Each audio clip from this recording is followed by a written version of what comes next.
Welcome to episode 49 of the Bass Shed Podcast. My name is Ryan Roberts.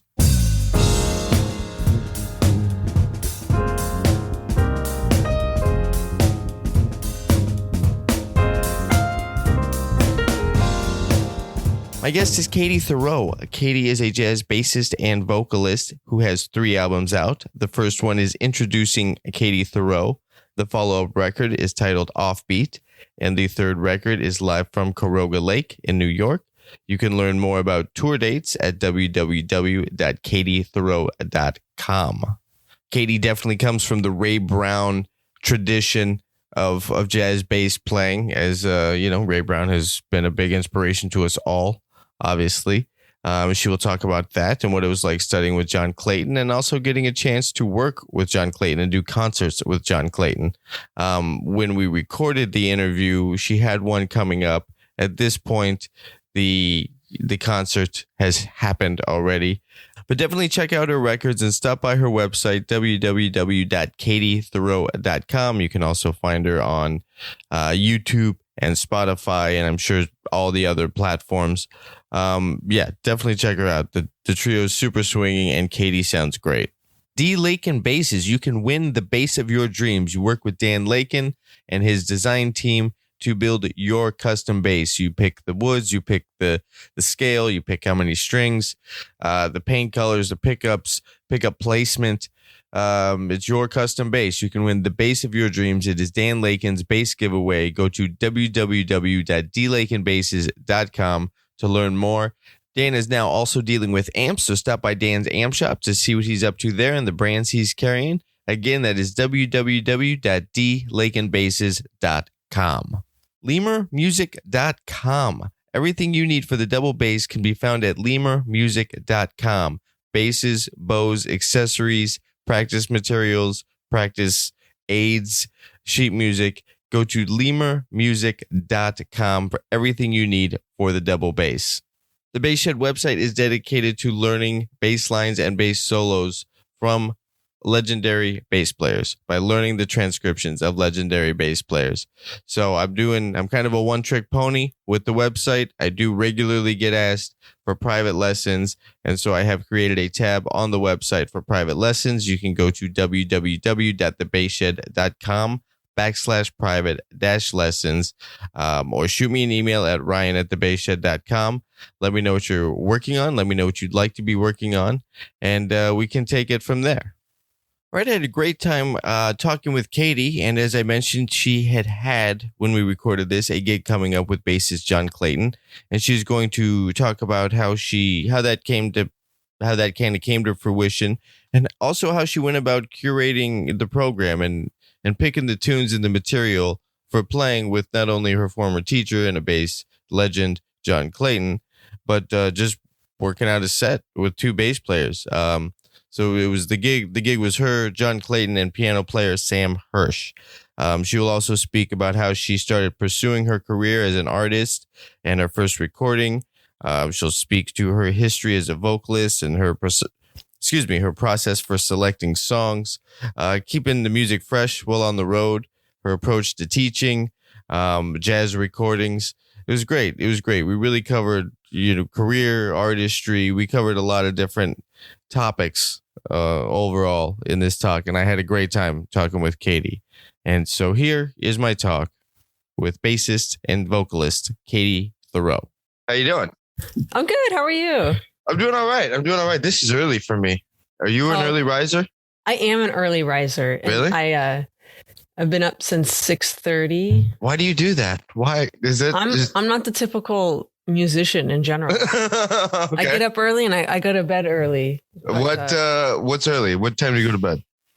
I'm in bed usually like by 8:30. Wow. Has it always been like that? Have you always been a morning person? Yeah, and like even when I'm on the road, I don't really hang generally afterwards unless everything's done. And I just stay in. Really? I just listen. I just put music on loud, and I like to read and fall asleep. All right. Then what's the morning ritual? Like you're up at what would you say 6:30? Yeah, I get up at 6:30. Okay. And but I realized like during the pandemic, there was like no reason to get up, but I needed some structure because usually I'm getting up for some reason. But I do, not to get all foo-foo, but I do this transcendental meditation in the morning and in the afternoon. So I just wake up, do my 20 minutes of meditation and then have my coffee and then I get to work. What's the difference with transcendental? Did I say that correctly? Yeah. Transcendental meditation.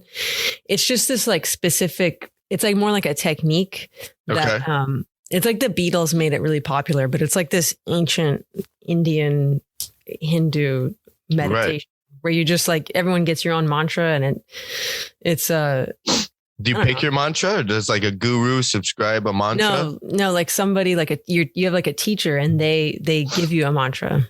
Really? How long do they know you before they give you this mantra? They just like handing them out kind of generically, or do they I lucked get out. in touch with you first? Yeah, it's funny. I lucked out because I have a really good teacher who studied with the actual person who like revived this, Maharishi, and the Beatles. Oh yeah, I said like the Beatles studied with him, so it was nice. It's like when you study with a musician. Like I was lucky to study with John Clayton, who worked with Ray Brown. Sure. So it's you kind of get that, that lineage. Right. But yeah, I have this really great guy. His name's Leslie, and you have like an intro talk, and I like science, and a lot of it's based on like scientific brainwave things. Okay. And so you meet, and then like. Yeah, like after 5 days, like you kind of meet every day and then they give you the mantra is meaningless. That's the thing. But I'm a pretty easygoing person. And some people like in my group were like, I can't stand my mantra. And so they would get theirs changed. And I don't think anything of it. So I actually only did it because my husband wanted to do it. And so he was like, I was like, I'll do it, whatever. Yeah. So you're just indifferent about meditation? Yep, pretty much about most things. So yeah. Did I read this correctly that you have a gig with John Clayton coming up and Sam Hirsch? Yeah, tomorrow. Sam Hirsch is probably the perfect piano player for that gig. Yeah, he's great. I've known Sam a while now when he moved to LA, but I hadn't played with him in a long time, and he's been playing just solo every Tuesday night. On live, like on Facebook and Instagram.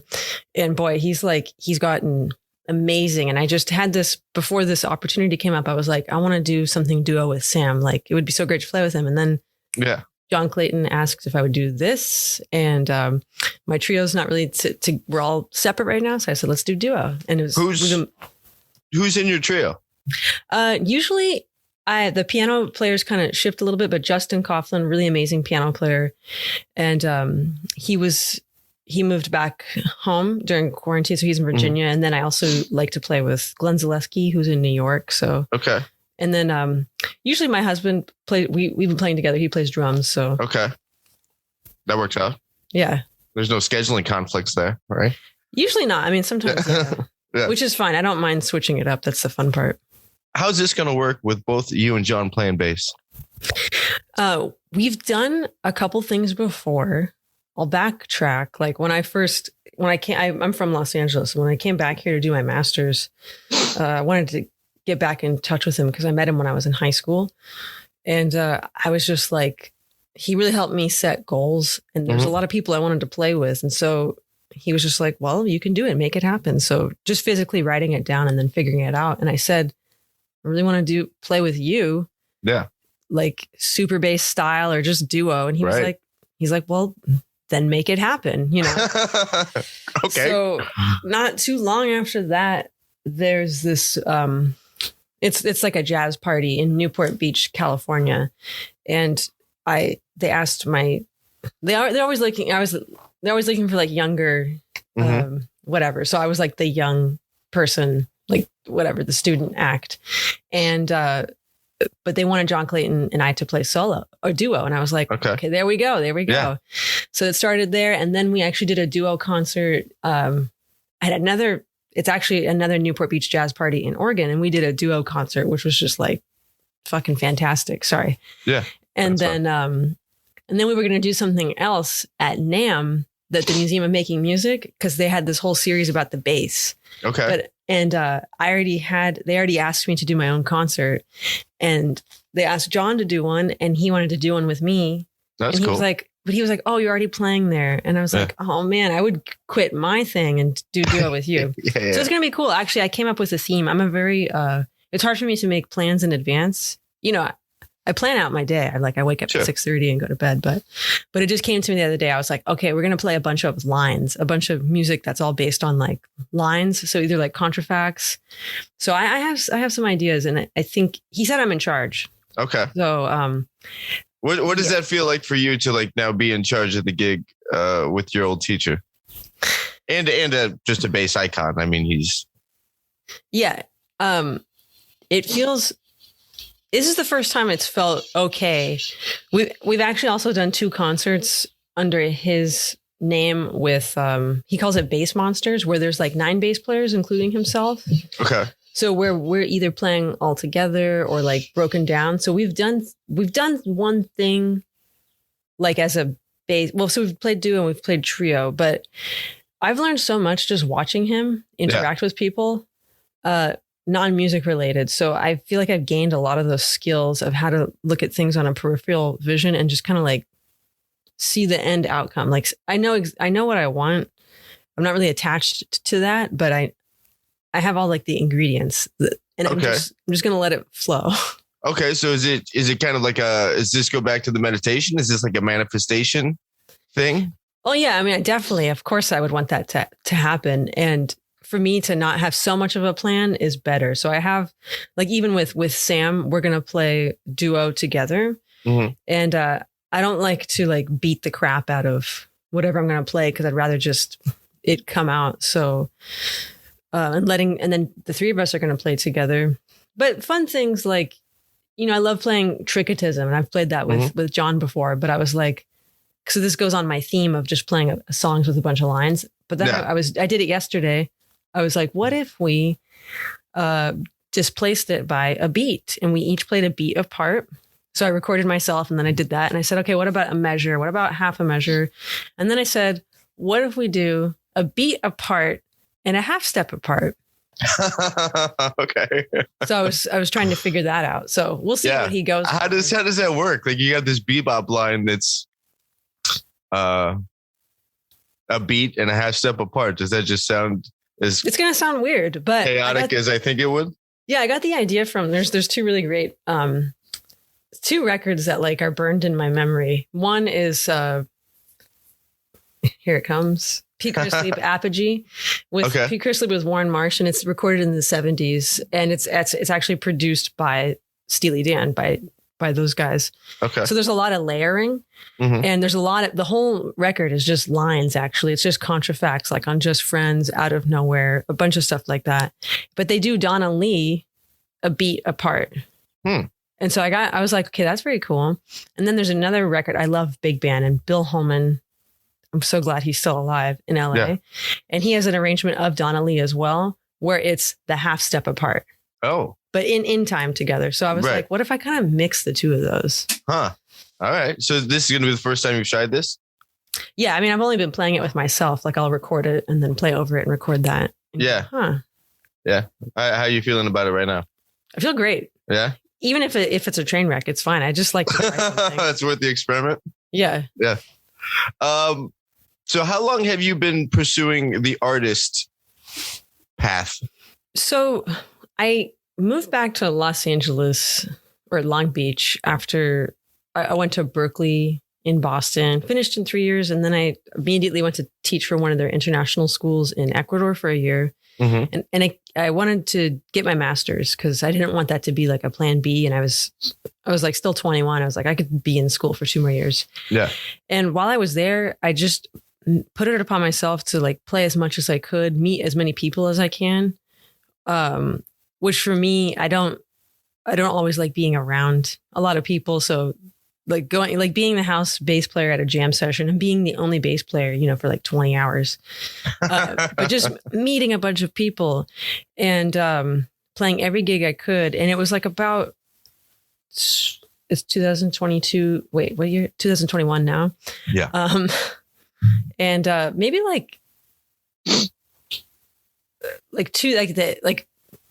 almost like 9 years ago, I was like making my list, playing with people I wanted to play with, and kind of going, well, I kind of want to work on try my own stuff, because you learn a lot by doing that. And I had actually kind of stopped singing for a while, especially when I was at Berkeley. I just really wanted to focus on getting better as a bass player, because the singing was always a lot easier. Playing the bass is, is just physical.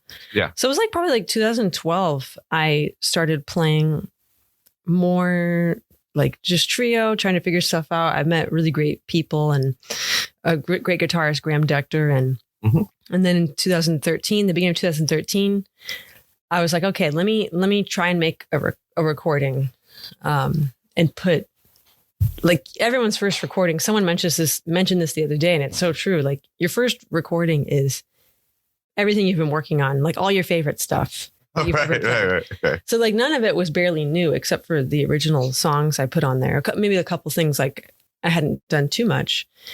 And then I released that record. I recorded it in 2013, but I didn't release it till 2015. It just took me a while to kind of figure out how to put out a recording. So I think it was 2015. I got serious about, okay, let me try and do this. At that time, I was in the piano player Larry Fuller's trio, and we were playing and doing some touring. So getting called for things like that, playing at festivals and different things. So yeah, I would say 2015, because I had kind of done and played with everyone that I wanted to play with in Los Angeles. And I like organizing. I like being a leader. I like doing that stuff. I like taking care of people. So it was a good fit. Yeah. Cool. So what had that always been kind of the goal or dream in the career, is to be the artist and not just be in side person land? Well, it's funny because I really like being a side person for any kind of gig, especially whether it's quartet. I love playing in big bands. So I like being that supportive role. And I'd still do that. I love playing behind singers. So that's still, when we can play with people, I'm so happy to do that. There's a great tenor player in New York that I play with a lot, Ken Poplowski. And that's one of my favorite gigs to be a side person on, because I like being supportive. I like always having to be listening and to be on. So if I can straddle that fine line, look, my hero of all time is Ray Brown, and he was the consummate side person and leader. So, and business person. That's my model, is to hopefully have my own voice, my own thing that I do, but kind of just be supportive, and in my own music too. Sure. Did you ever get to meet him? I did. Really? I'm 33 now. And when I was 12, it was the last year he was alive. I saw him play. It was my dad and I drove to San Francisco for a family wedding, and there was newspapers, and we just looked in the paper. He was like, let's do something tonight. And Ray Brown was playing at Yoshi's with guest Phil Woods. And so I didn't know, I had heard Ray Brown. I've been playing bass classically for 4 years up until then. I just got into jazz. But when I saw it, I was just like, wow. And everyone that I've talked to has the same experience. You just this wall of sound and confidence, and then mixed with Phil Woods. And then it was cool because Larry Fuller was playing that night, and then to play in his trio later. Sure. So I didn't meet him that night, but then I saw him a couple months later. He was at the old Catalina Bar and Grill in Hollywood, and my whole family went. There's 6 of us, and I'm sure it was really expensive, but that was one of his last performances. And afterwards, my mom, she was like, my brother plays bass too, and she pushed us up. She's like, you gotta go say hi to him. Yeah. So I got to say hi to him, and I remember him he was beat after the gig, but I got to shake his hand. I didn't get to say much, but yeah, I got to meet him. That's cool. Yeah. That's very cool. What are you working on now? Besides writing for this the thing you're doing with John, are you working on another record?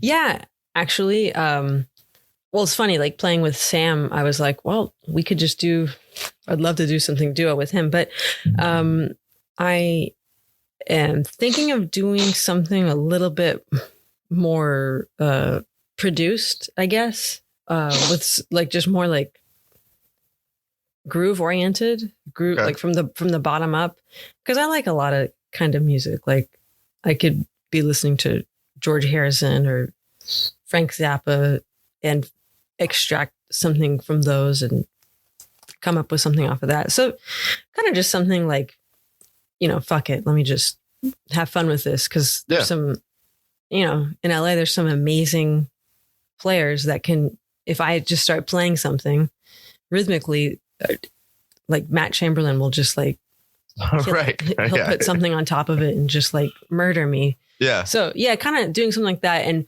focusing more like on the groove of things. Okay. Because I love swinging, but it'd be a nice challenge. Sure. To write in a new way. Yeah. Do you listen to a lot of Zappa and like progressive music? Yeah. Really? Yeah. There's this. I think it was a bit too much for people, but there's Frank Zappa on Apostrophe. There's a song called St. Alfonso's Pancake Breakfast, and it's this really famous like this, like the marimba, and everybody plays this line. And I thought it was the coolest thing when I first heard it. I was probably like 18, and so I put it to like rhythm changes, kind of like alternate rhythm changes. But I think it was a bit too much for people, so I'd like to bring that back out. Okay. So studying classical for your formative years as a bass player, do you play electric also? Or has it always been upright? Okay. It's always, I played electric because I had to, like in middle school, but thank goodness it just wasn't my bag. And plus I only played in big band, and I was constantly like injuring the second trumpet player with the head. Yeah, doing the thing. Yeah. So it was a danger. I was a menace to the So were you actually like pursuing classical rep, or were you just getting technique together and going through etude books and kind of learning the instrument? No, I was. I started when I was 8, and I had a really fantastic teacher, and he still teaches in Los Angeles, Dr. David Young. And I started at the Colburn School before it is where it is now. It used to be like in this shitty the AV warehouse of USC. It was pretty sketchy. And I just loved it. And it was one of those things that my mom was always, there's 4 kids, and she was always yelling at us to do something. And we were breaking things all the time and like just as beating kids each do. other up. Just kids stuff. And but if I was practicing, everything was forgiven. People would leave me alone. Okay. I wouldn't be getting yelled at. And so you didn't have to, all the time, she would always have to put the timer on for people to practice because we all played music. Mm-hmm. Didn't need a timer, just leave me alone. So I got really into just practicing technique and repertoire. Nothing like people are doing today. Like I see people on social media. I'm like, I was never playing some of the things people are playing today. But yeah, no, I thought I was going to be a symphony section bass player until I was 18. What was that turning point? Was it a record you heard, or was it somebody you saw live? What was the turning point from classical to jazz for you? I had a teacher that we all studied with him. He's not like he's controversial. I don't think he even plays anymore. His name's Francis Singer, and he was a really great teacher, but he was very hard on everybody. And was he a dick, or was it just tough love? A mix of both. Okay.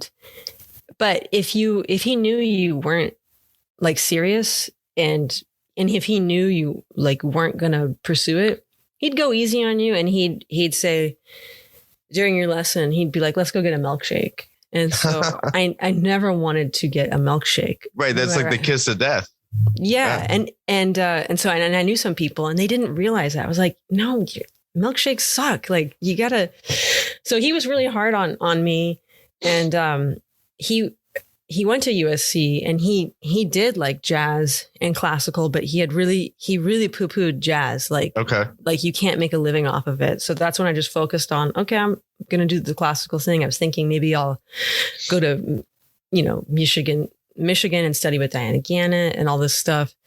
But I think his hate for jazz just kind of like fueled me a little bit more. And I just had so much more fun playing. I was already, by the time I was 16, I was playing a couple nights a week in LA when there was a lot more clubs to play at. Sure. And it was just exciting, and I was learning.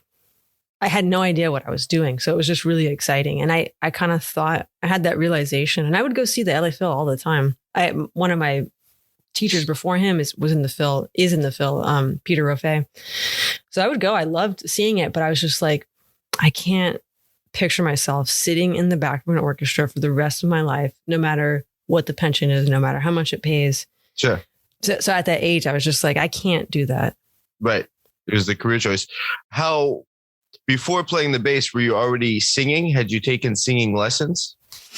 Yeah, those kind of happened simultaneously. I don't know how old I was when I started taking singing lessons. But I was always in like kids, like children's choirs, and some there's like some, I don't know, high end ones in LA. I can't remember what it was called. Maybe the Los Angeles Children's Chorus. So, that seems like it could be a thing. Like, yeah, I think that sounds right. Yeah. And but they were like the breeding ground for the LA Opera if they needed like kids or like soloists and stuff. So when I was 10, I had like, it was like a 6-month run at the LA Opera. So I'm like trying to finish the 5th grade, and being in this opera, and I'm studying at the same time. I went to a magnet school. I don't know if it still exists, Sherman Oaks Center for Enriched Studies. And I hated it because it's 4th through 12th grade and we had 6 classes a day. It was like going to high school. And I was getting, in 10th grade, in 5th grade, I'm like failing everything. So I don't have time. But I was more like, man, screw this. I'm working. Yeah. So I finished the 5th grade and switched schools. Yeah. But I was, I think I got like straight C's. Okay. But I did really well at my standardized testing. Okay. Number 1%. So that's why I got to go to a better school. Okay. But yeah, I was singing and taking vocal lessons probably like when I was maybe 8, 10. Okay. But I always sang like show tunes, like the songs that are jazz standards. Right. Because I realized right away too, I was like, I don't want to sing this opera stuff in a different language. So I just got into it that way. And then I really started listening to jazz when I was 12, like just listening to like bebop. We had a great, K-Jazz was really great back in the day. And they had Chuck Niles and Ken Poston. And there was this Saturday program called Bebop in the Morning. And they would just play like 4 hours of bebop. Okay. And someone would be driving me to my bass lessons on Saturdays. And I'd be listening to like Dizzy and Bird all the way there, take my hour lesson and then listen all the way home. And I always thought it was so cool that, because coming from a classical world, it's like, if there's like a soloist, like a concerto, there's one star, right? Right.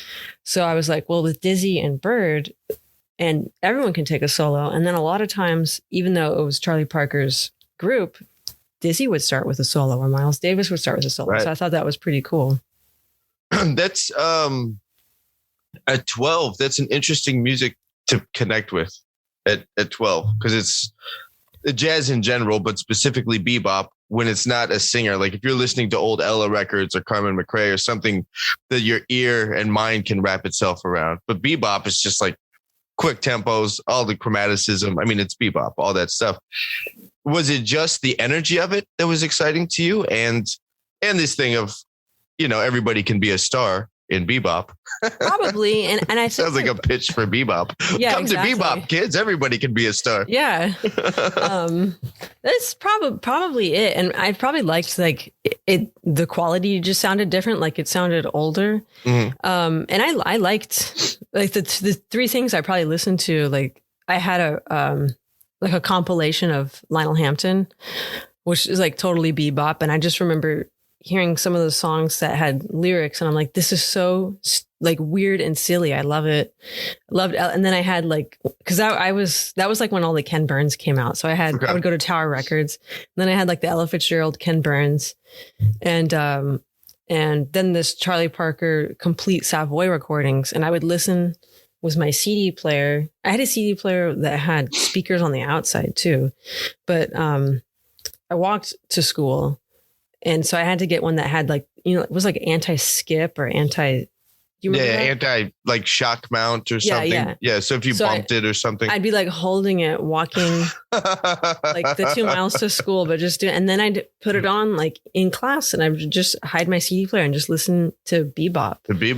Yeah. And my dad valued, I mean, everyone likes kids with good grades, but if I got all A's, I could go to either like Tower Records or to Barnes and Noble and get like one thing per A. So I would get all my A's. So like for Ella Fitzgerald, then I would just go and whatever they had. So it'd be like the complete songbook. And that's how I learned a lot of songs. So like Harold Arlen or George Gershwin. And so I didn't know what it was or what I should be listening to, but that's just kind of how it started. So getting good grades and getting music and books. All right. How did, like, I remember I used to go to Borders, and like that would be my like weekend night, like Friday or Saturday night. I would just go to Borders and like stare at all the jazz records and like who played on this, like what else are they on? Did you learn about jazz personnel through the recordings and like following different people? And how did you get into Ray Brown? What was that record? I think that the personnel thing was still way over my head. Mm-hmm. It might be like a coincidence if I saw like, oh, Horace Silver's trio. Oh, and then he's on some tracks of Bag's Groove. And I'd be like, that's interesting. I didn't really know too much about that. But I first heard Ray Brown, to my recollection, on Bam Bam Bam, the record from 1988 in Tokyo. And I had another teacher. Oh man, I can't remember his name. But he doesn't live here anymore. But anyways, he was the first person who had me transcribing, like when I was maybe 13 or 14. And I remember transcribing the bass line to FSR from that and kind of having like no idea what to do or how to do it. So that's when I first heard Ray Brown. And I wasn't like, I knew how great it was, but it was really hard for me to emulate anything or kind of understand it. Mm-hmm. But then I remember hearing my next oldest brother plays bass, and there's a record with Ray Brown, Monty Alexander, and Herb Ellis. They had a trio called Triple Treat. Mm-hmm. And Ray Brown, they have an arrangement of But Not For Me. And it starts off with just like a little rearrangement of the bass line that Israel Crosby does with Ahmad Jamal. Be-da, didn't dee-da, didn't dee-da. But mm-hmm. Ray goes, ba-dum. Ba-dee-da, didn't dee-da, ba-da-da. So he kind of elongates it. Yeah. And I remember my brother played that for me. We were driving to school and I freaked out because I had known the Ahmad Jamal one for a long time. Not a long time. Like I'd probably listened to it for like a year, and I had transcribed that. And maybe I was like 16 or something. And I was just like, I cannot believe you can take something that someone else did, change it up a little bit, and it's fine. It's cool. So that was a huge eye opener for me. And that's when I kind of maybe subliminally realized it's like, okay, you got to listen to music. And I really got into like, who did Ray Brown listen to? Who did they listen? Like like the history of everything. Cause I realized, okay, that's important. Yeah, it is. It is. And, I don't know if it's as important in every other genre, but I feel like jazz, it's all part of it. Like it's definitely part of jazz culture. I don't know if rock bass players think that. Maybe they do. I don't know. I'm the podcast host. It seems like I should ask them, right? So going back, who did you get into? Did you get into Pettiford and like all the older guys? It was for me. Yeah, for me it was Paul Chambers and Israel Crosby were where I was comfortable. And Ray Brown with Oscar Peterson. I didn't actually know a lot of his trio stuff until like maybe I was 18, but it was like the stuff with Oscar, like We Get Requests, that whole record. And kind of learning, especially from that record, like, oh, these songs are like 3.5 minutes. They have a little arrangement. They do their own thing. There's some different chords and all these different feels. I'm just kind of like taking that all in. But yeah, I didn't get into, and Percy Heath too. It was just kind of like, for me, I always liked simplicity and being able to hear things. So less choppy. Although I would try and play along. I remember like trying to play along to Super Bass to play along with like whatever Christian McBride was playing. And it was like, not yet. I can't really do that. He's got some serious technique. Yeah. Yeah. How do you go about picking tunes for your records? Good question. So the first one were things that I had been playing or singing since like the beginning that I got interested. Like I recorded I'm Old Fashioned is probably the one that I've known the longest. Mm-hmm. So it was kind of like, let me find stuff I'm comfortable with and let's, make like some sort of arrangement where it's where we can have fun with it. Yeah. Some things were kind of a little bit newer, but I always go with like, especially even if it's not a vocal tune, if it's an instrumental, like the lyrics have to really be powerful. So, or else I get annoyed. Like I know every song is great and valuable, but there's just some songs that are tough to play if like the lyrics are just too sappy or dumb. I agree with you that every song has value. That being said, there's some songs I absolutely hate. I know, and it's okay. Like, yeah, thanks. This is like a standard support group. Like, it's all right. My name's Ryan, and I hate Cheek to Cheek. Hi, Ryan. Mm-hmm. Yeah. There's tunes that just kind of suck, and so I get it.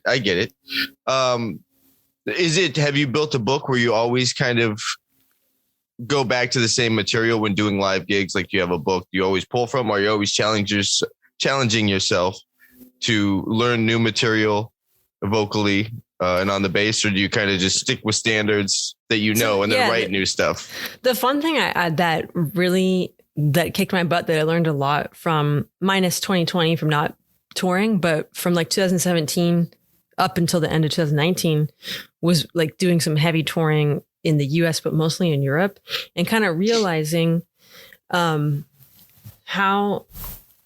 to make it interesting for myself and the band and the audience with the material. So like, I have certain arrangements on songs, but I learned early on, like I thought, okay, let me do something different every night. Let me do different tunes, different sets.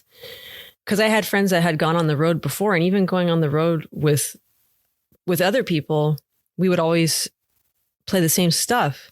And I realized why you do that. And listening to Miles Davis, like how many times can you hear him play all of you? I could hear him play it 100 times. Sure. So I realized if I keep the same core material, but treat it differently, but then treat that differently every night, that's where the magic started happening. And I would always throw in, the band would always make fun of me because I would always, sound checks are like that quick for us, but I would always do the same song for the sound check and never put it in the set. Okay.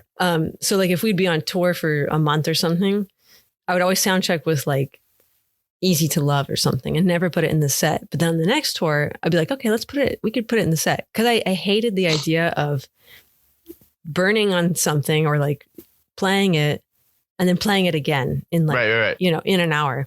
Yeah.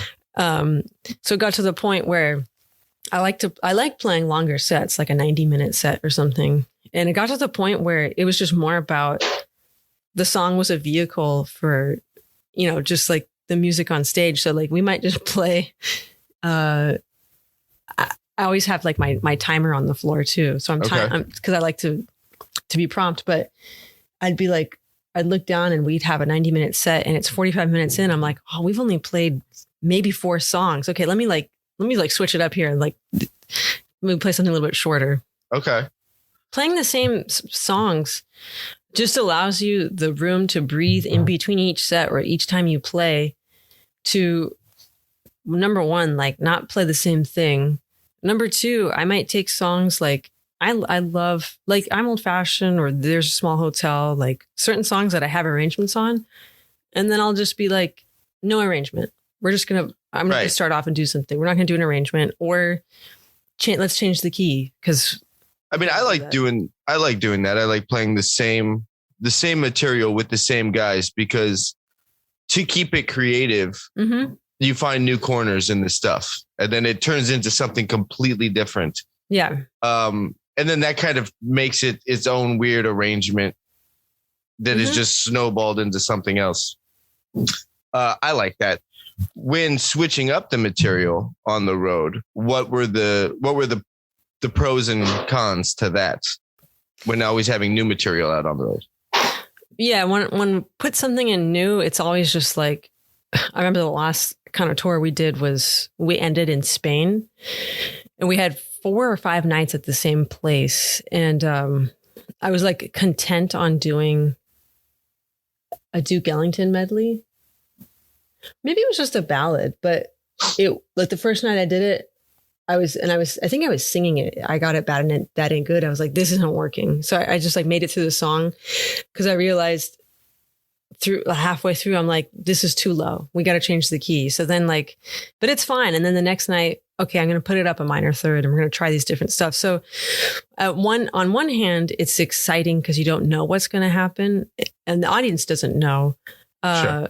But at the same time, I'm thinking while I'm playing, or if I'm playing and singing, like, okay, we're going to do this next time, take this out, move the key, put a different beat to it. So I'm kind of like, if I'm trying something, I'm also thinking at the same time to revise it. Sure. What was that like when you started playing and singing at the same time? So you're singing show tunes, but then you get into classical bass, then you're into bebop. At what point did the two worlds of singing and playing bass intersect? So I didn't want to sing classical music anymore. And so I was listening to Ella Fitzgerald. And again, I wouldn't say I was transcribing it. Well, I don't know. I just learned every solo or everything she ever recorded. I just learned it. And when I was 12, it was probably my mom or my dad had suggested it. And I had a CD of Tierney Sutton. And so my dad was a musician. And so we had the Union book. And so I just looked her up and called her. And I said, I want to take lessons with you.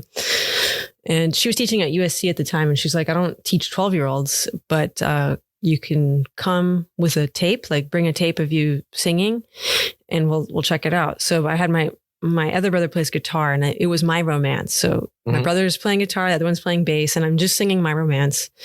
And we took a lesson and we worked.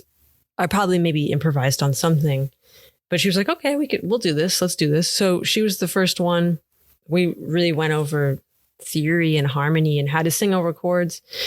And she was the one who said, well, you play bass instead of playing the root on the piano, because we were working on like singing 1 through 5, 7, all these different things. She's like, play the root on the bass and then just complete it, sing everything else. So it was just a means of practicing. Because like if you were, I mean, at that time I wasn't tech savvy, but like even a Jamie Aebersold, it's not like I could slow it down for everything. So that's how it started. And then I don't know if I was bored, then I would switch it up. I would sing the root and then play the chord on top of it. Okay. So I would just practice that way. I don't know what the first thing was that I did, but it was just, and I didn't know anyone else who did it. And it wasn't like, let me do this. It was just, I'm just doing this. Okay. And then I met Kristen Korb at a jazz camp off of Seattle. And I didn't know who she was either, but I was like, oh, she's doing this. And then she lives in LA. So I called her. Yeah. I said, I want some lessons. And so she was the one who really helped me realize like, okay, you got to get good at both, separate both, and then put them together. Right. So you had a mentor that way of putting them both together. I met her once. She came to a gig I was playing. She's very much into Ray also. Does she still live here? No, she moved to Denmark about 10 years ago and she's doing great. Okay. Yeah, when I moved to LA in like 2006, she was working with a piano player named John Prue at this hotel on the west side called Shutters. And so I went out there to I knew John somehow. I went out there and that's the first time I heard her. She sounds great. She sounds great. How do you, when learning tunes, do you learn it vocally first or do you learn it bass first? I usually I'll learn the roots. Like if I'm like really need to learn a song from the bottom up, I just learn the roots on the bass. And I learned from Kristen and then also like teaching myself like how to learn songs, to memorize them. And then I should, be able to sing through the roots and sing through all the harmony as well. Mm-hmm. Yeah. Have you had a influx of students wanting to learn how to do the singing and playing at the same time? I feel like within maybe like the last decade or so, there's been a whole like movement of that happening more so. Yeah. I haven't. There's a couple people, but I tell them the same thing. Like, you could study with me if you want, but really all you have to do is, I just did it yesterday too. Just transcribe your favorite solo or your favorite instrumentalist. Make sure it's a good bass player underneath it. Transcribe that and then put them together. Right. And then that's the magic is all there. That's all you need to know. And then I think so too. Yeah. You make your arrangements, or I always love it if I come up with a bass line and I don't know how to, and I want to sing a certain song over it and I can't. It's that feeling of, I'm never going to be able to do this. And then 5 minutes later, you're like, oh, shouldn't have said that. We got it now. Right. It's kind of interesting how that snowballs too, because like rewinding back to like, I don't know, at different points within my career, you hear something like, man, that sounds really hard. I can never play that. And then you transcribe it and you learn it and you're like, okay, cool. And then it gets to a point where like, all right, cool. Yeah, I guess I'll just transcribe that too now. Mm-hmm. And it's just like the wall between what's obtainable and what isn't begins to lower, and you realize that you can learn it all. I think it's really a lot like an athlete, like just pushing yourself in that way. But for us, you're pushing your ears and your body at certain points. But yeah, you're just like willing yourself to be able to do these things.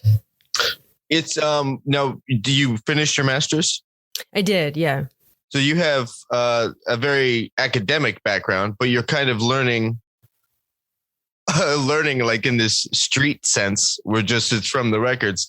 How do those meet up for you? Like the academic thing, and then just some like, literal, just like spending time in the woodshed. I was so bad at theory. It made zero sense to me. It was literally another language. And even when I was playing in town, I really started playing when I was 16 because of this great bass player and teacher, Richard Simon. I was in some groups that he taught, and he would just start calling me to play. And it was all the situations where you never knew who was going to be playing, and they were just either calling tunes or they'd start playing.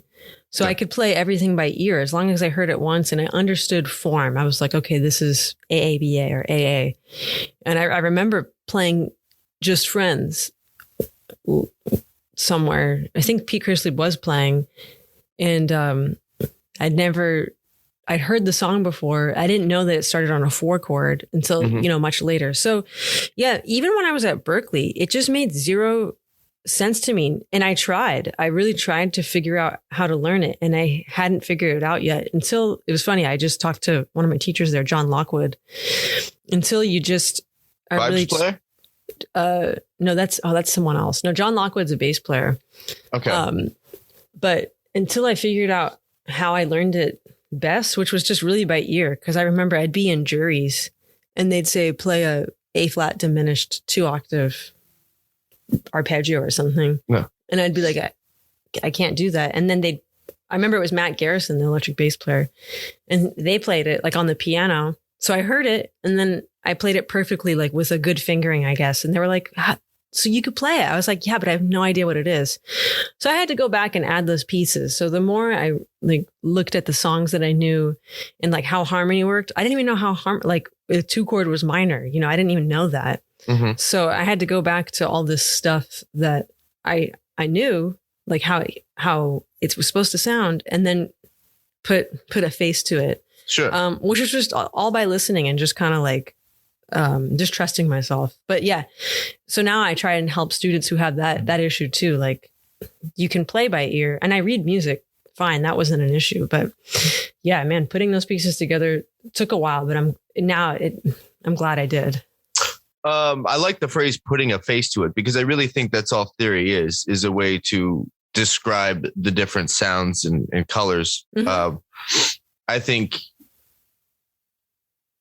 I think it's really easy for jazz musicians to get carried away with over into intellectualizing the theory and the harmony, and it's always got to be like some crazy polyrhythm or like this ridiculous chord sequence. Or people can think too much about it, and that's like when I learn songs and I help people how to learn and memorize songs. It's like you have this general framework, and if you were to explain it to somebody, like we were working on Everything Happens to Me yesterday. And I was like, it's AABA, it's 32 bars, starts in the 2 chord. The bridge, we're going to 4, 3, and 5. Like if you were to explain it to somebody, that's like the general framework. And then you could put the pieces together in the middle. Sure. So you still teach from then a theoretical, like this is still part of your teaching, but you're approaching it more. I'm trying to get into how you teach. So you have you understand theory, you understand the face of it all, but how do you describe it? You describe it as the framework, but then if they have questions about different turnaround things, or like what's a backdoor turnaround, or you start talking about things that are more theoretical based, how do you describe those things? Yeah, so for people who are a little bit new or green, I make sure that we understand like what diatonic harmony is. So like, for example, Everything Happens to Me is pretty much all diatonic harmony. Like, so I'll say like the 1 chord's always going to act like a 1 chord will. 2 chord is always going to be minor. So if I say, especially for bass players, if 2, 5, 1, 1 could be certain types of chords, but I'm like 2 is always minor, 5 is going to be dominant. So kind of like instilling into them these truths. And then of course there's special chords, like everyone thinks Take the A Train is so simple, but that second chord is the dominant 7 flat 5 chord, which doesn't exist. So we have to, I'm like, well, it's because the melody has the flat 5, but kind of like just like dropping those seeds. It's like, these chords make sense. It's in the key. We're not leaving. And even if we change keys, now we're in that new key, but it's still diatonic. All those chords make sense. So making sure they understand just how chords function, and to also work on remembering certain chord functions and patterns when they're going to come up in other songs. So you don't have to like beat yourself over the head. Like, of course, we're going to see a 2-5-1. Almost every song resolves. Certain songs, a lot of songs on the bridge go up a major third. So like, get that. I always think about songs as a Rolodex. It's like, okay, these songs have so much to do with each other. And then for stuff like substitutions and backdoor things, I remember I had a student ask me, and I was like, well, you go find a blues, go find some blueses, go find some things. Like, why are you asking me this? Why did you hear this? Like, let's go look at it. Who told you about that? Yeah. Where'd you learn those words? Yeah. So instead of me, I'm always happy to, make a playlist of stuff, but I'm like, you came up with it, or did someone hey, let's do this. And then we'll look at it. It's like, well, why? Especially like, ba, da, da, da. Like if you go like at the end of a blues, like they're all major 7 chords going up in minor thirds. It's like, well, where did that come from? Right. Well, you look at Charlie Parker or look at Tad Dameron or something. So kind of like this didn't come out of nowhere. And why does it work? How's it working? Where is it from? Sure. Yeah, that's good. What are some of your favorite recommended listening things? You can't go wrong with jazz or not jazz. Like if you got some Zappa deep cuts. Okay, well, maybe 3. I don't know.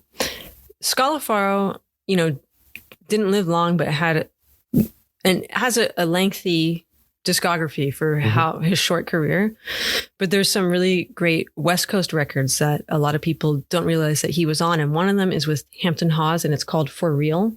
And it's just some amazing Scott LaFaro playing. The sound, his beat. I always like if people aren't happy with their beat, I said listen to this record, because he has such a lengthy quarter note, but there's a lot of space in between it, and his lines are so melodic. So I like that. That record is like a deep cut. And there's also another one that he's on with Victor Feldman and Stan Levy called The Arrival of Victor Feldman.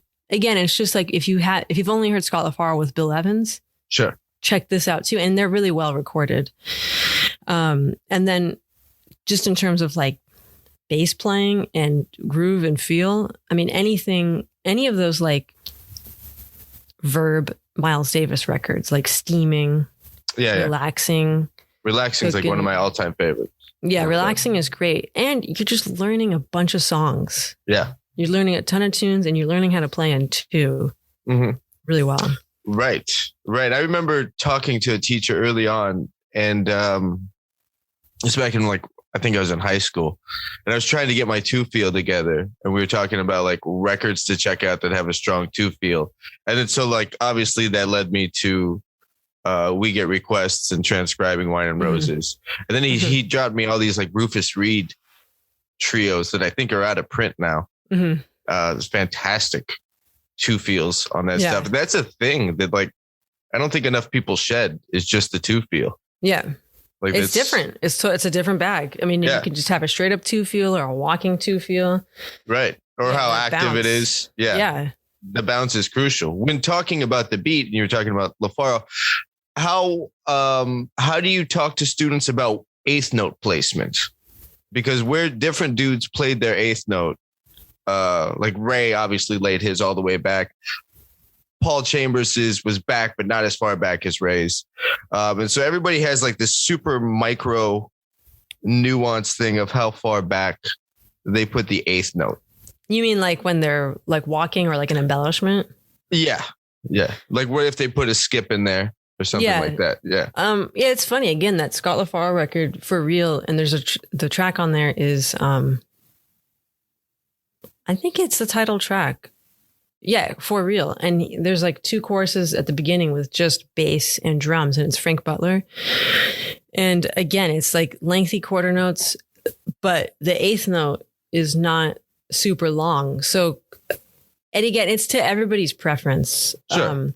But if I hear somebody and the eighth notes are getting in the way, those embellishments are getting in the way of their quarter note, I just make them just play quarter notes. To start. And a lot of times people can't do that because you're so on autopilot playing. You have no choice.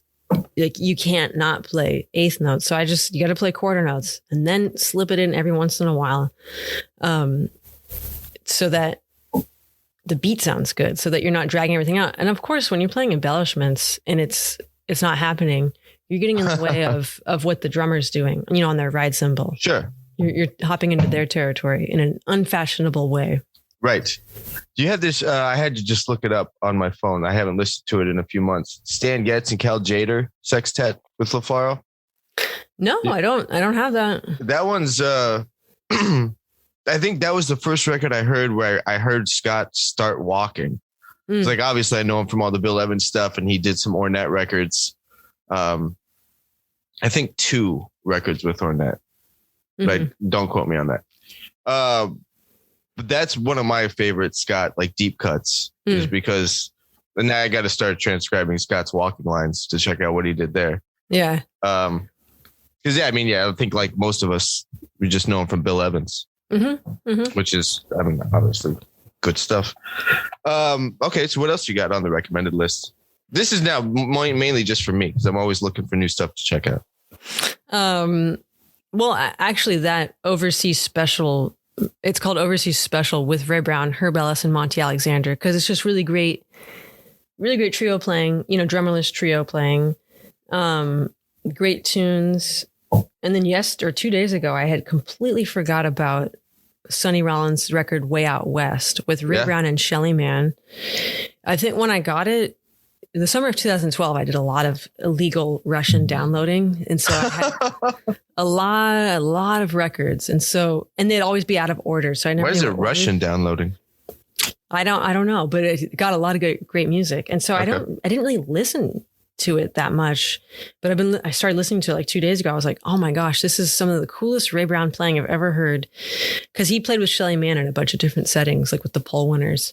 And, but the way Shelly Manne is very like 1 and 3 heavy on the beat. And of course, Ray Brown is like always a little bit ahead, but it's so centered. And then with Sonny's like solid time. Yeah. It's just like, it's amazing. And I can't wait to transcribe it because Ray's really playing reserved, and he's really playing like a supportive bass player, but they're all featured too. It's really incredible. So that's when I got to start listening to it and transcribing that. It's like, that's some good stuff. Right. That's a, I haven't heard that record. I know of the record. Just the whole thing's a chordless trio. Mm-hmm. Mm-hmm. What's the other Freedom Suite? What's the other Sonny Rollins? Oh yeah. He's a couple, I can't ever say the name of it. It's like East Broadway Rundown. Okay. Because he had a, like with Elvin, and I forget who was playing bass, but yeah, I have a couple like bootleg of Sonny, like in France, like, you know, playing 20-minute tunes. Yeah. With just bass and drums. Oh, really? Yeah. But this one with Ray and Shelley, Way Out West, if I remember correctly, I read the liner notes, was recorded like after they were all done with something. And it was like at 2 or 3 in the morning. Oh, they just decided to go do a session. Yeah. Huh. It doesn't have that sound, but it's like so much focus too. I love it. Sure. What's your favorite Ray Brown record?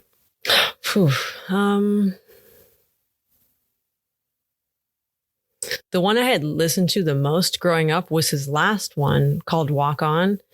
But if I really had to choose,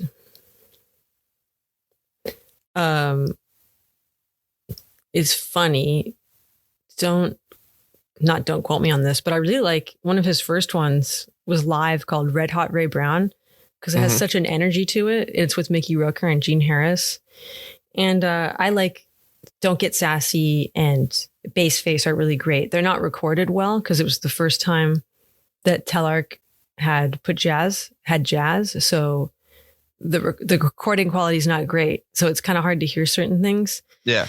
But nevertheless, those are great performances. Yeah. Yeah. I like Solar Energy. That's a good one. Yeah. What's that first tune? It's so swingy. Is it blues? Exactly Like You? Oh, Babu Dee. Yeah. A great tune. What's touring looking like for you coming up in the next year? Are some dates that got cut back on the calendar? Maybe. Because I had kind of just really been enjoying being in Europe, and they book so far in advance anyways. And so before COVID, well, I was going to have a tour like in April 2020, and then in the summer, and then in the fall. But I might be going back to Sweden in August, depending on if we can go there. Because I kind of wasn't enjoying playing in the States so much anymore, because it's a lot of traveling to go from like gig to gig. Whereas in Europe, like, you know, for example, if you're going from California to Washington or anywhere, it's like you have to fly. And in Europe, you can take a train and be in your next venue in an hour or something. Right. And it was just fun. And I found that the audiences didn't matter what kind of music you played. They were just really happy to listen to any kind of music. And so here it's a little bit more institutionalized. And of course, like there's like the top, whatever, chosen people with like the management and stuff. And so it's kind of hard to like break into certain venues. And then I was like, I don't even think I want to play there. I don't want to do that. So, yeah, I mean, I book and manage myself. So I was, you know, it's been kind of nice to not have to do that for a year, because I'm constantly on the phone and emailing and booking tours and stuff. Yeah. So it's been a nice break, but yeah, I got to get back to it. How would you, what advice do you have for people that are self-managing a artist career? What have you learned along the way that from like a business standpoint? Yeah, you got to be a people person. I do like talking to people. I like meeting people. I mean, you have to be nice, and you got to be good with, you have to be good with your business. Know what you're worth. Be willing to take risks. Be willing to not make money for yourself. I mean, my priority was always making it the best situation for whatever the venue or the festival and the audience and my band. Sure. So if that meant I walked away with like little to nothing, that was okay, because I was slowly building something to build off of. So I'm not going to, like, some people are like, oh, you're never going to make money. No, I did fine. It just took a little while. Yeah.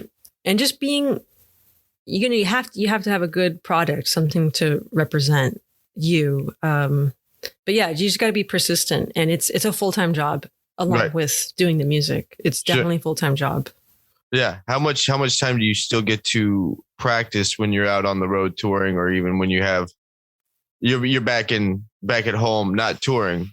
Like, how do you manage your time between doing the business stuff, staying on the phone, doing the emails, and still working some things out on the bass or vocally?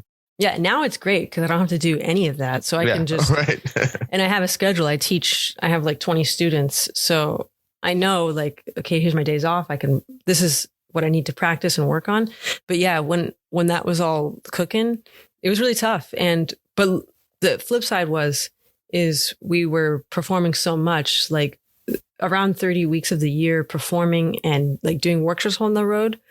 So I was talking to David Wong about this. It's like, yeah, in one way you're playing a lot. So you're always playing, you're always learning, but there's a difference. If you can do that and practice at home, it takes it to another level. And I wasn't really able to do that so much, but you learn a lot playing every single night. Sure. Do you get like tour chops where like you kind of end up playing a lot of the same stuff? How do you stay fresh with fresh ideas on the road? So I never like to repeat myself. Even when I'm talking. I hate it when people are like, what'd you say? So I don't like to repeat myself. And I had this really fantastic opportunity in 2017. Quincy Jones was asked to open a jazz club in Dubai. I was supposed to do a residency there in 2019. Oh, it'll come back. Don't worry. No, I mean, the gig still happened. I got axed. The artist, normal bass player, like his tour fell through. So she went with him because he knew the book already and like didn't want to rehearse a band with it. Well, but I've heard good things about it. Yeah. Well, the good thing is that I think we were the second or third act to be there. So we were still able to play like really jazz every night. I think now it's a little bit more like got to be commercial. But yeah, that's what that tour was. It was kind of crossover-y commercial. Yeah. Stuff. Which I don't mind pushing myself, but we were there for 10 weeks and it was hard to keep one piano player the whole time. So I had 3 piano players. So the first week I had my friend Glenn, and then the next week, for 3 weeks or 4 weeks, a piano player named Mikan Zlakovic, who's in San Diego. He's great. And then by the last 5 weeks, my other normal piano player, Justin Coughlin, came. And playing 3 sets a night for 5 nights a week. And we were no slacking, right? Like it didn't matter because it was basically a bar. Like people were listening. Like sometimes it'd really feel like a concert, but other times it'd be more like a bar. So that'd be the opportunity to just like work some shit out. Yeah. And by the time our friend Justin came on the first night, it was me and my husband, Matt. It was just trio. And it was just so cool to have that experience. Cause I've experienced when you play with someone who's like really hot and you're just like, whoa. Yeah. And so it'd be like, it was like we were like training for like Iron Man or something. And so the first, I called a blues and we played, and Justin's an amazing piano player. And he was like, oh my God. Yeah. And we didn't realize it because you're in the thick of it. Sure. So even playing 3 nights a week, 5 nights a week for 10 weeks, not repeating yourself, not like relying on a certain lick. But I will say everyone you have an off night or you have an off day, week or a month where shit isn't just happening. I learned that from my friend Ken Poplowski. He's a fantastic tenor and clarinet player, played with Benny Goodman. And we talk a lot about this. We've each been on each other's gigs where shit ain't happening. Like, he's like, that's when he's like, you make it through the gig, serve the music, play the stuff that you can play really well. That's when you do that. When rely on that if you need to, and just let the band help lift you up, and don't get down, and just the next time it's going to be better. Right. Okay. So just don't beat yourself up about it. Don't beat yourself up. Right. I mean, nothing's worse than some fucking person on the band after being like, oh, I fucked everything up. I sound like shit. You just be like, man, sorry. You guys sound great tonight. I'm going to do better tomorrow night. Right. Yeah. Yeah. Yeah. No, but like in general, just like who wants to listen to complaining? Just like, all right, if you think so, just that's fine. The gig's over. Like, it's already out there. There's nothing you can do about it. This is basically your ego talking now. Like, whatever, it's over with. That's what I think. Like, I don't want to hear you whine. Cool. Thanks so much for doing this. That's great, Ryan. I appreciate it. What, talk about your discography before we close here. How many records do you have total? Technically 3. The first one I put out on my own. It's called Introducing Katie Thiroux. And it sounds like, I love the sound quality and it's fun. It was my first go. And there's some fun stuff on there. The second one is called Offbeat, and that's on Capri Records. That one's also, people were like, thought it was very different. There's some, some quirky stuff on there. I like it. I like the record. And that's good. Yeah. And then the last one, I always, in 2020, I wanted to record our concert and put out a live record, but we couldn't do that. So I had something that we did in 2019 that was just such a fun moment with myself, Matt Whittick, and Glenn Zaleski at this, like, it was a festival, but it was like in a lodge. It was just all funky and I loved it. And someone had recorded it on one mic in the back. And I got someone to mix it to the point where I marketed it as, it sounds like you're sitting in the audience. So it's a very live sounding record. Okay. And I told people, I was like, just put it on while you're having dinner during quarantine because you'll feel like you're with people. Right. So it's fun just because it was a fun moment that to capture. And like I learned from John Clayton, it's just like, that's it. It's just who you were at that moment in time. So that one, I think I just called Live in Caroga Lake, New York. Okay. That's on Spotify. But yeah, hoping to, it's so easy to put music out now. So there's a lot less pressure. You just put it out. Right. It's just up there. It's up there. Yeah. Well, cool. And I have, there's a course I did for Discover Double Bass, which I really like. That one's fun. Yeah. I like what he's doing over there. He's got, like, I always kind of check in on all that. I forgot his name though. Jeff Chalmers. Yes, that's right. What's the course on?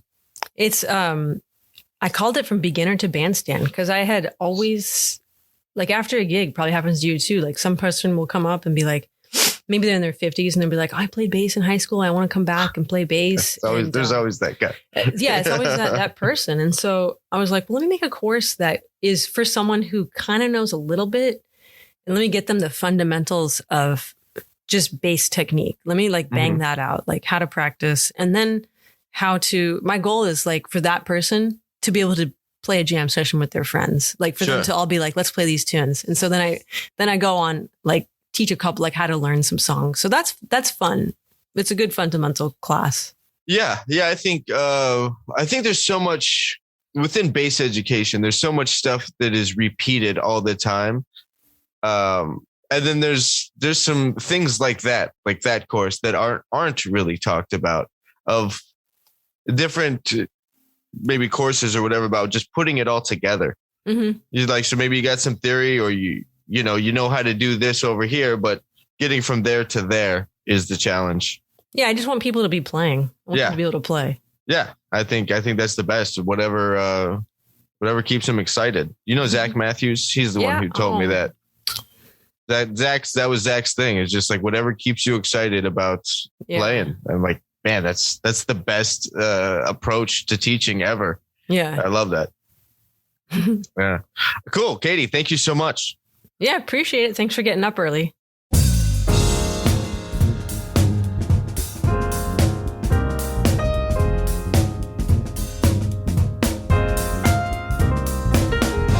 All right, that was my talk with Katie. Again, stop by www.katiethiroux.com to check out the music. Stop by Spotify, check her out. I will have links to all that up at thebasshed.com/podcast/Katie Thiroux.